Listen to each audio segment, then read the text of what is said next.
The Honda Civic Type R is another car we North Americans got to see evolve from a distance.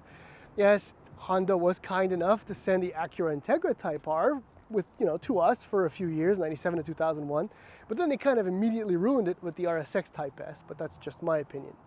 They did tease us also with an EP3 SIR, remember the egg? And we did get a few other SIR versions, but it will have taken actually only the 6th generation FK8, the first Type R, the real Civic Type R, my Civic Type R, by the way, before we actually got to sample it for real. Ask anyone who's driven one of these cars and they will tell you it is mind-blowingly good. Obviously, I'm biased because I'm making payments on this thing, but the fact remains that it was, for a very brief moment, the fastest front-wheel drive car around the Nürburgring. But its time has passed, although now I'm not so sure that it's in the past, because here we have the all-new 2023 FL5 7th generation Civic Type R based on the 11th generation Honda Civic. That's a lot of numbers, but it doesn't matter because the Type R, it's finally here. And I've only had it for a few hours, and I'm so happy with Honda, with what they've decided to do, and kind of upset at the same time. Because it is clear, now if you can see both Type Rs in the background there, they are very, very different cars. In fact, everything you can see is completely different. But the bones, the powertrain, the feeling you get from the mechanicals is almost identical. And I'm happy to say that the FL5 is not necessarily better than the FK8. Anyhow, in the following video, with grin on the entire time, I promise you, we're going to do a walk around of this new 2023, all new 2023 FL5 Honda Civic Type R, and point out a few things that make me not regret, but I still love it. And then other things, once we get behind the wheel, where that is still extremely good. Anyhow, here we go.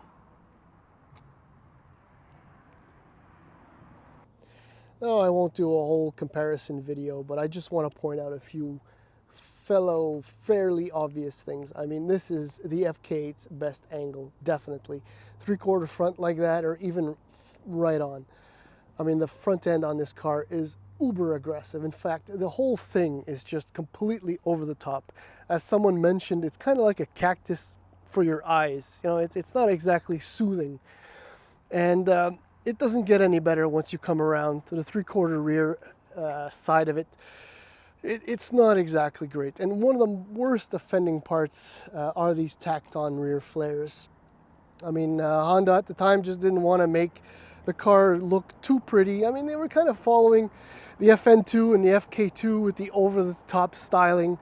And they definitely managed to do that. But clearly, when they penned the FL5, they figured, let's make it grow up quite a bit. In fact, the rear fenders, in fact, the whole rear shot on this car, the whole angle, all of this is just, it should come with an NSFW kind of deal, because these, look at this. Look at these rear flared fenders. Is that not beautiful? How they just flow. But then when you take a step back, that's essentially what the new car is all about. It flows. This one is soothing. This is like a pacifier for the eyes, as someone else pointed out. It's very pretty. But the thing with the new Civic, the 11th generation Civic, is that it looks so much like an Accord. And flared out and bulgy like this, it looks even more like an Accord Sport. Look, I'm trying to find problems with this car. Feel me, okay? Front end is exceptional. I mean, every angle on this car is just beautiful. It still has an extractor for heat. This time it's not to cool the brakes like on the FK8. Again, flared beautifully, but nowhere near as visually aggressive as the FK8, but beautiful, subtle. There's almost something German about that, something Volkswagen-esque. Never mind. The air extractors here are functional in its full width compared to the FK8, where it's just a small portion of that vent. And I love the sill spoiler down here. It's beautiful. It's so clean, well integrated. And one of the things that I'm not a huge fan on the FK8 is the faux carbon fiber. I'd rather have, glossy plastic like this instead. I guess that's, oh yes, and the spoiler. I mean, compared to the FK8, this looks like an aftermarket store-bought spoiler. It's so chunky. There's so many things going on. But then again, like the whole FL5 or the 11th generation Civic, it's just so clean, so clean. It's beautiful. This is actually, I think it's aluminum, if I'm not mistaken, and this is plastic of some sort. I guess that's pretty much it when it comes to styling. Okay, so pricing, just to give you an idea, the FK8 in its last model year, my car right there, started or was priced from $46,200. Now, generously, I have to admit, Honda decided to price the new FL5 in Canada $50,050. I say generous because it doesn't seem like that much more money for, well, bottom line is it's not that much more car, but anyway. In the US, well, it's the bargain of the century as far as I'm concerned because it's $42,895. And in the US, there is one option. You can get forged wheels, which are beautiful, for an extra $3,100. Oh yeah, there's another difference too. While we're on styling, I mean, the FK8 had these glossy, still attractive black 20-inch wheels with 245 section tires. Where's the number? Right there. I guess it doesn't really matter. Whereas for the 2023 model year, not only is it Michelin Pilot Sport tires over the Continentals, but they are 265/30 19s on matte black wheels. They just look fantastic. And the black lugs, great idea because the chrome lugs kind of look a little bit strange and out of place on there. Yeah, I went back into styling. Apologies for that. I mean, it's a beautiful, beautiful car. It's almost too beautiful to be a Type R, but then that kind of harks back to the EK9, I guess, where it was a little bit cleaner, a little bit more like Civic Plus design-wise. Included features with the FL5, the 9-inch touchscreen display, 10.2-inch digital IP, wireless Apple CarPlay, Android Auto, Bose Audio, blah, blah, blah. Oh yeah, here are a few other numbers because why not? This is going to be a long one, guy and gal watching this, and maybe the sun is going to blast now. Okay, well, the FL5, like the Civic, because it's based on the 11th generation car, the wheelbase is 35 millimeters longer. The car is 20.3 millimeters longer overall than the FK8, or the 10th generation Civic, I guess. It's 15.2 millimeters wider, though it's a little bit difficult to say because the FK8 looks so fat from the front. But the telltale, the biggest difference, and you can't really see it from this angle, I guess, is that the FL5 is 12.7 millimeters lower than the FK8. I mean, because it's lengthened overall, it looks much lower and squatter than the FK8. There's a big difference there. I mean, the FK8 parked, say, beside, well, I had a Nissan Z last week, and it looks like a bus in comparison. I'm insulting my own car. See, I can do that. What else is there to add? I guess we could just do the quick tour. By the way, the trunk, despite the fact that the car is bigger, boot space is actually down. So it's 693 liters. Still, I love this little setup there for the cover. I love that. Anyway, 693 versus 727 liters, but that's not really here nor there. And as always, the Type R is a 4-seater. I just love that. And there's loads and loads of space, as you can expect. Here's another thing. The seat back is actually much nicer. Well, it kind of looks much nicer. But I'm not so sure, oddly enough. The FK8 has like a faux carbon fiber plastic in the back. This, I don't know, it kind of looks cheapish, but whatever. I'm looking for bugs, my friends. I'm looking for bugs. Okay, so it's everything else save for a few buttons and the seats is all 11th generation Civic, meaning that it's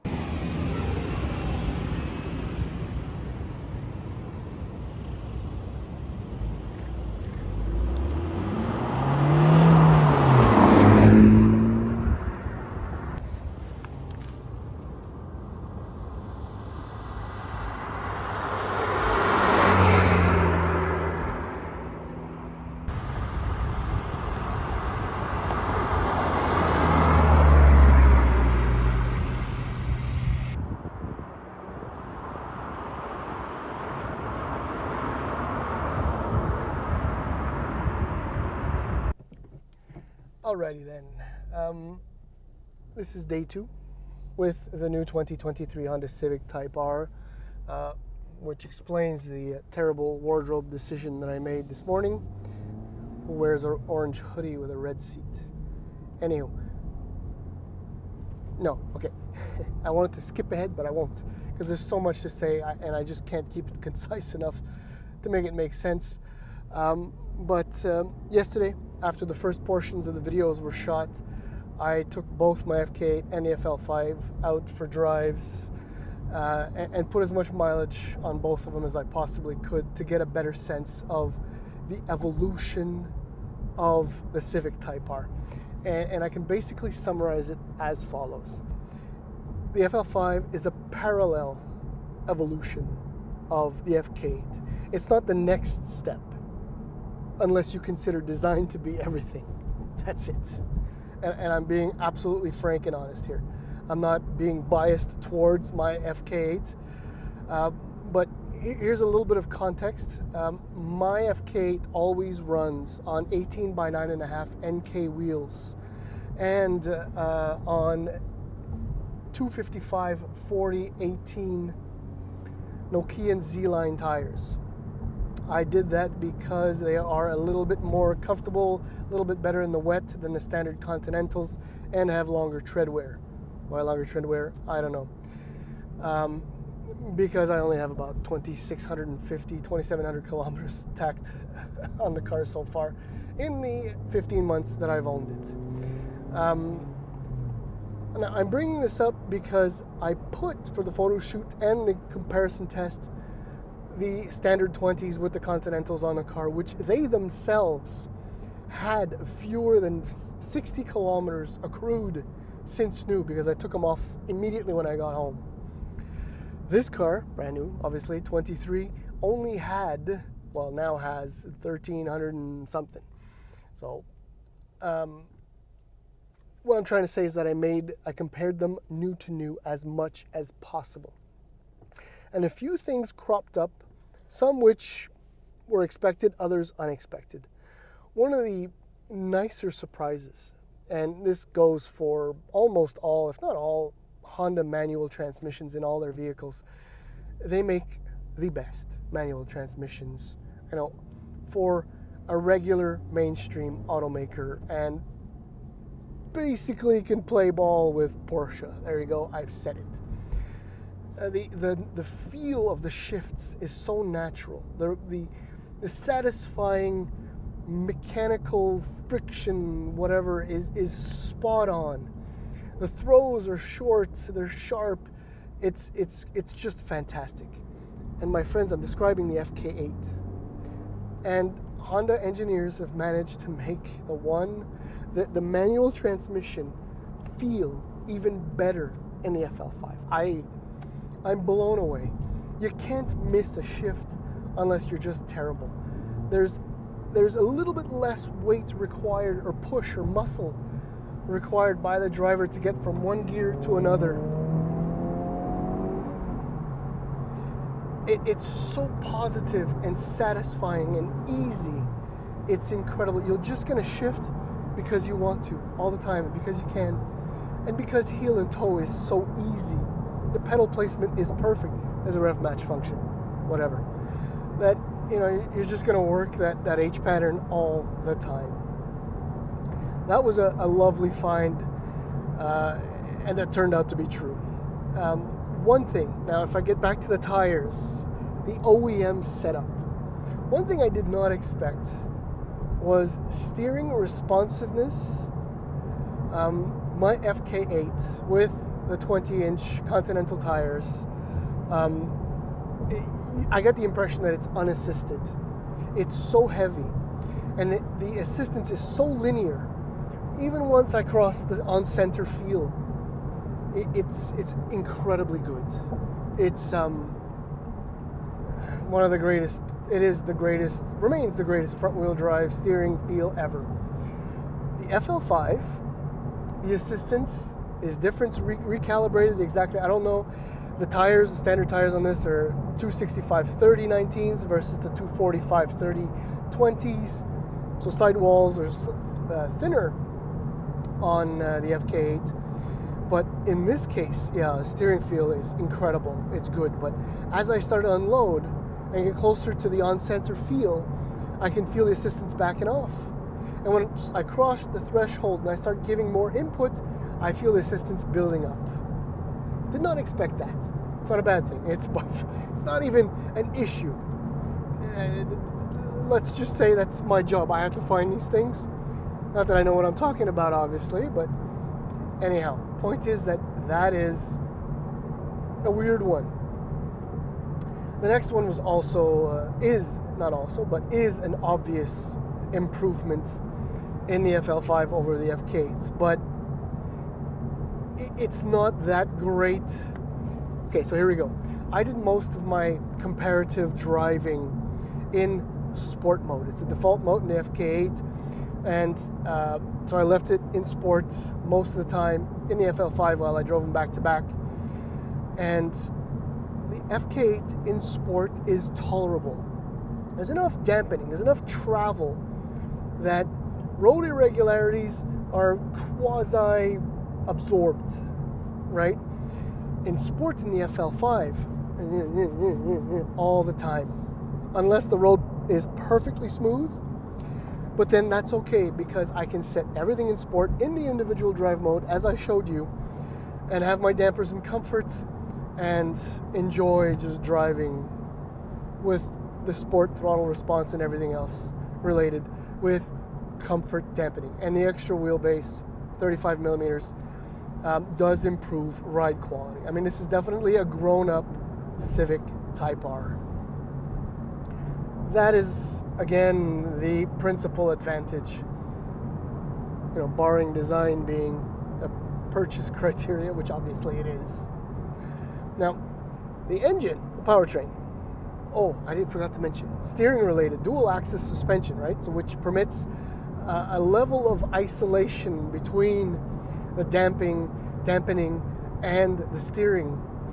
Still there, still works. I mean, the helical LSD, when you really hammer it, still works. It's magic. And torque steer is non-existent unless you're giving a little bit of input. Then it, oh, good Lord. This car makes me do silly things. So yeah, okay, I touched on that. I got the tires done. Right, so the engine. Introduced with the FK2 ahead of the FK8 is the K20C1 turbocharged 2-liter 4-cylinder engine, which you probably know in the FK8 produces 306 horsepower, 295 pound-feet of torque. Excellent numbers for a turbocharged 2-liter engine. In the FL5, as you probably know also, power is up thanks to a little bit more boost from a new turbocharger, up to 315 horsepower at the same 6,500 RPM, but torque grows to 310 at 100 RPMs more. So instead of 25 to 45, it's 26 to 46. But the FL5 weighs about 60 pounds more than the FK8, so that kind of cancels itself out. I mean, in sport drive mode, both cars, especially in the cooler temperatures that we're experiencing right now, they are loving it. Building boost. The throttle response is almost the same, no matter the rev range, no matter the gear. Both cars are exceptionally fast, really responsive when you roll into the throttle. Even gently rolling into it, you can feel the boost build. Fortunately, not right now, but it's glorious. I mean, in a straight line, from a dead stop, I don't think the FL5 is faster than the FK8. Where the the FL5 will take the FK8 is it'll be able to carry more speed through corners, given the wider track, the better tires, and all of that. So, you know, I fully presume that the FL5 is once again, or the Civic Type R, is once again the fastest front-wheel drive car around the Nürburgring. What else can I add? Brakes feel great. Brake pedal it barely moves, but just enough to let you know what's going on. It remains an extraordinarily rewarding, satisfying, engaging, invigorating, passion, desire, fulfilling car to drive. Look, the design is 2020's aftermarket Civic, I guess, whereas my FK8 is Fast and Furious era aftermarket Civic. I'm not convinced that it's not an upgrade. Am I tempted to switch to an FL5 from an FK8? When I look at this, yes. When I drive it, no. I think that's the best way. That's it. I'm done.